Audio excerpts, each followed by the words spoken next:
Fala rapaziada, faz bastante tempo que eu não produzo nada, que eu não faço vídeo, eu sei. Passei um tempo aí isolado, um tempo fora um pouco de postagem, um pouco fora do canal.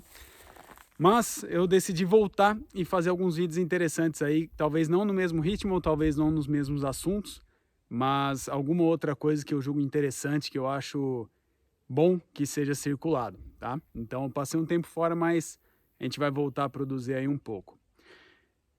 Depois de ter olhado um pouco, ter frequentado um pouco os clubes de tiro por aí, ter dado mais instrução também, eu acabei percebendo algumas coisas que eu vejo que existem dificuldade ainda para a rapaziada. Então, a ideia é eu produzir um vídeo ou outro sobre algumas coisas, inclusive básicas, mas que a gente sabe que de tempos em tempos falta um pouco aí para gente que quer melhorar no mundo do tiro, seja institucional, seja profissional, ou seja, quem tem uma arma de fogo vai ensinar alguém que vai atirar, enfim, a gente conseguir passar a cultura adiante. Então, a primeira coisa que eu vou fazer, eu vou falar hoje, na verdade, é sobre controle de cano.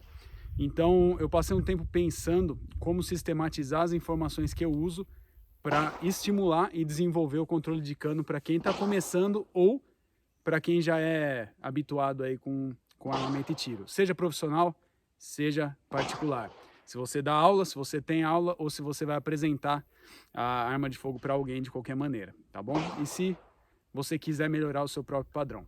Então, três coisas basicamente que eu uso quando eu estou querendo apresentar uma arma de fogo para alguém ou quando eu estou dando instrução e eu foco para que a gente consiga desenvolver isso e criar a mentalidade de controle de cano para quem está atirando. Duas delas envolvem o próprio fundamento de tiro. Então, o primeiro, eu trabalho a base para conseguir desenvolver essa preocupação com o controle. Como que eu faço? Normalmente, quando a gente vai ensinar o tiro para quem está começando, a gente começa, né, pela posição de base. Então, na maioria das vezes a gente vai ver no Brasil aí perna frente, perna atrás, posição de uma boa base, posição de luta, que é o que normalmente a gente passa. Existem outros tipos de base, mas não é o caso agora. Vamos dizer que eu estou usando essa base propriamente dita. Eu sempre falo para o aluno, para quem está começando ali, quem eu estou apresentando, e tenho na minha cabeça o seguinte: você só abandona a posição de boa base a partir do momento em que a pistola estiver no seu coldre, tá bom? O que eu quero dizer com isso? Depois que você ensinou uma posição de base para o seu aluno, ou você mesmo já está executando a posição de base, você vai fazer todos os procedimentos aí, não vou entrar nos detalhes, mas você vai sacar a arma, vai realizar disparo, etc. Então, fez um saque de arma, está em condição de disparo, beleza, realizou disparos.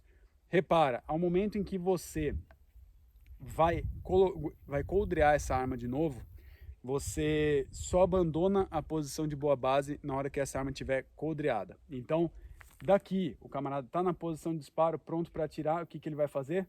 Atirou, atirou, voltou. Ele não pode abandonar, não pode se dar por satisfeito a partir do momento em que ele tiver acabado só o disparo. Ele só pode desenganchar do tiro, quando essa arma for para o coldre. Então ele leva a arma para o coldre, coldreou, relaxa a posição. O que isso vai evitar? Vai evitar o camarada que está relaxado com essa pistola na mão, tá bom? Então ele está lá, está atirando, atirando, atirando. Vamos dizer que ele realizou os disparos, acabou.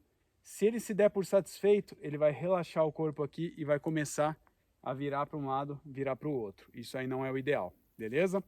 Então, só abandona a posição de boa base a partir do momento em que essa pistola estiver no coldre. Esse é o primeiro aspecto. O segundo aspecto é ensinar sempre, começar sempre com a empunhadura de duas mãos. Por quê? A nossa mão, ela tende a ter maior ângulo, né? Ela tem maior ângulo para a parte interna do corpo. Então, se eu estou com uma mão, por exemplo, à esquerda, atirando, eu vou conseguir desviar essa mão bastante para a minha direita. Se eu tiver com a mão direita, eu consigo desviar bastante ela para a esquerda. Ao momento em que eu junto as duas mãos, elas fazem uma compensação de força, então elas acabam uma compensando a outra, e a sua angulação à frente do corpo, vamos dizer, esse espaço que você tem livre para a pistola andar, ele fica comprimido, ele fica menor. Se eu tivesse com a pistola em uma mão só, eu consigo fazer uma angulação bem grande. Com a pistola nas duas mãos, ela vai ficar bem mais controlada, tá bom? Essas duas que eu uso são baseadas em fundamento. A terceira é mais ou menos conceitual. Eu falo sempre o seguinte: a pistola só sai do coldre no momento em que eu estou pronto para disparo ou pronto para fazer algum exercício. Eu não saco a pistola sem algum objetivo. Então, por exemplo, eu não estou conversando com alguém, estou lá atrás, lá no stand, estou mexendo em alguma coisa, saco a pistola, tiro, coloco, boto, deixo em cima da mesa. Não. Se essa arma não está na linha de tiro, não estou praticando com ela, ela está no meu coldre. Tudo bem, quem já parou para pensar agora no que eu falei vai falar, poxa, então eu não posso atirar sem coldre? A minha opinião pessoal é que não. O ideal é que você tenha um coldre para todas a arma que você tenha. Se você tiver 1, 2, 3 armas, tenha um coldre para elas. Porque senão você chega em um ambiente de clube de tiro, um ambiente de instrução, começa a deixar a arma sobre bancada, aí um passa, outro pega, a arma passa de mão em mão e assim vai. Então, o ideal é que você tenha um coldre, nem que ele seja mais simples, mas que ele exista, que ele esteja com o atirador. Assim, a partir do momento que ele já acabou, fez aqueles 2 procedimentos de controle de cano que eu falei da base e da empunhadura, realizou o disparo, essa arma volta para o coldre e ali ela permanece. Dessa maneira a gente tem os 3 pontos que eu sempre uso para desenvolver o controle de cano dessa arma, beleza? Então valeu, rapaziada, vamos continuar treinando e vamos acompanhar aí. De tempos em tempos eu vou postar mais algum vídeo ou outro. Obrigadão.